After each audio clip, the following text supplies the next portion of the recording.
What if you were afraid of nothing? Nothing. Man, beast, financial, bankruptcy, nothing. Do you understand what that would mean?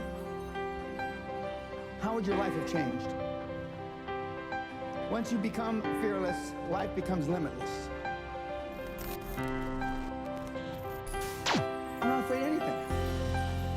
I should be dead by now. I've been run over by a charging buffalo. Got up, chased it down, killed it. Killed a Kodiak bear with a knife. You can't kill me. I believe that with all my heart. You can't kill me.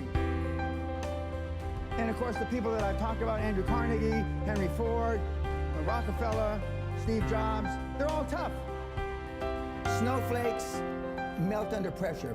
In 1986, the average man's handshake pressure was 118 pounds. 2016, 96 pounds.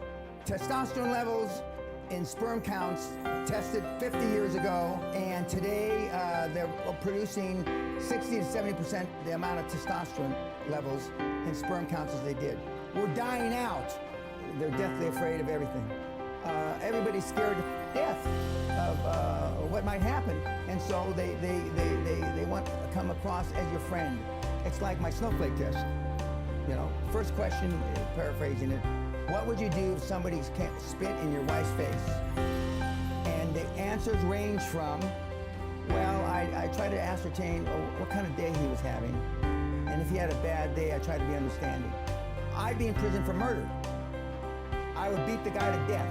Is that what we need today? No, I'm not saying that's me, though. Okay. But I am advocating that the guys act like they had a pair. There's never an easy time to make a hard decision. Never. But what you have to be able to do is pull the trigger, take action. And reading books and listening to podcasts is not taking action. It's just another form of procrastination. The main differentiation between the high-performance people is they believe in the extraordinary. Remember yesterday I said you're never going to exceed your highest and wildest expectation. For those of you that want to be a millionaire, you're never going to make 10 million. For those of you that want to be 10 million, you're never going to make 100 million. For those of you that want to make 100 million, you're never going to be a billionaire. Because psychologically, see, your subconscious doesn't know you're full of. Your subconscious starts to slow down. When you get, let's use the 100 million number, at 75, 79, 82, 89, 91, and then you're asleep at 96 million. And you may stumble over the goal at 100 million by accident. I have 3 regrets in life. 1, I'm a combat-trained Army officer who never saw combat. 2, the night before my mother died, I told her, God damn it, you're not gonna die, quit f***ing around. She's dead in the morning. And the 3rd, I didn't set my goals high enough. Jack Welch said it much better than I. There's no such thing as work-life balance. There are work-life choices, and you make them, and they have consequences. There are consequences that I didn't go to our daughter's sweet 16 birthday party. There are consequences. But are they greater than the consequences of you being dirt broke when you die? You ask yourself that. Would you rather make a choice between your daughter's 16th birthday or you being flat broke, huddled up in a corner, homeless, whenever your time comes? You tell me. But conventional wisdom, political correctness, has it all backwards. You're a bad person because you missed your birthday, right? You're a bad person because you celebrated Christmas in January, right? Horse. And the pundits that give you this horse are poor themselves. Next, you've got to get by your friends. Show me your friends and I'll show you your future, right? You're hanging out the pub, belching and farting. Those people that you're going to the sports bars, those are your friends. Then there's just general pessimists. Then there's your own guilt. Do I deserve to be wealthy beyond measure? Then there's fear, false expectations appearing real. And then there's just plain society that wants to hold you down. Strange times are are these in which we live when the old and the young are taught falsehoods in school. And the person that does tell the truth is called a lunatic and a fool. But John Lennon said it a little differently. Being honest may not get you many friends, but it will always get you the right ones.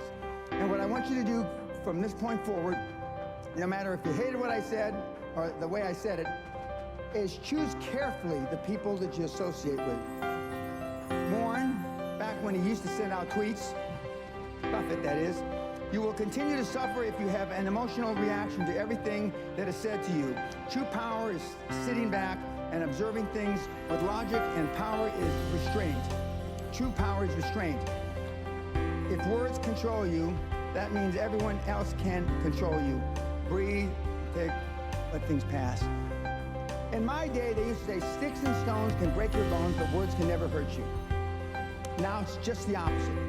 There are major universities in this country, on this planet, that have safe rooms, that have safe buildings, that if life becomes too stressful, you go to that building. If your adult child needs a safe space to avoid offensive words, you failed as a parent. Most of us care what other people say, and most people care what other people think.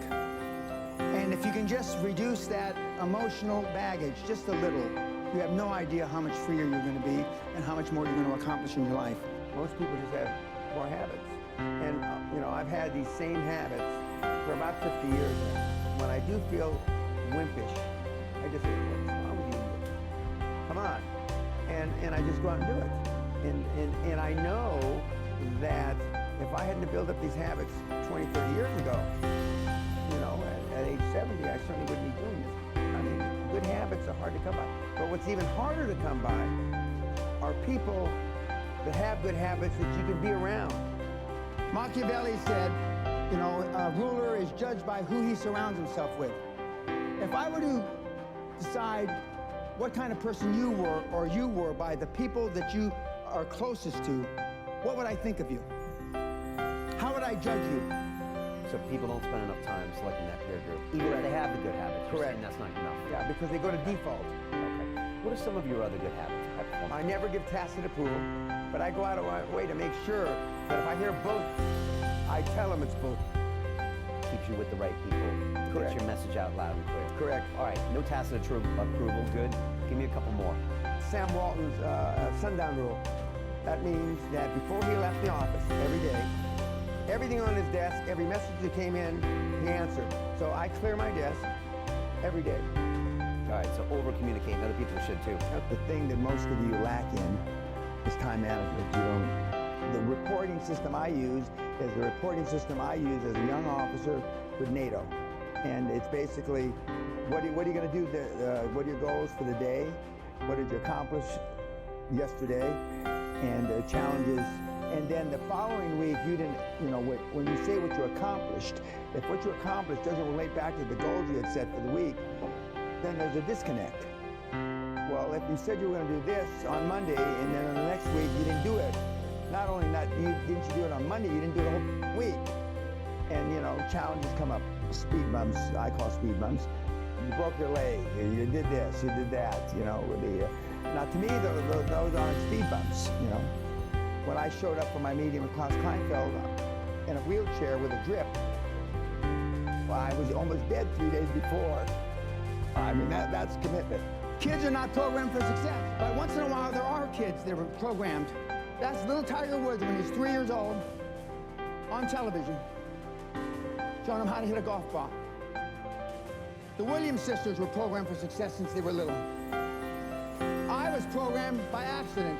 What have you done to program your children for success?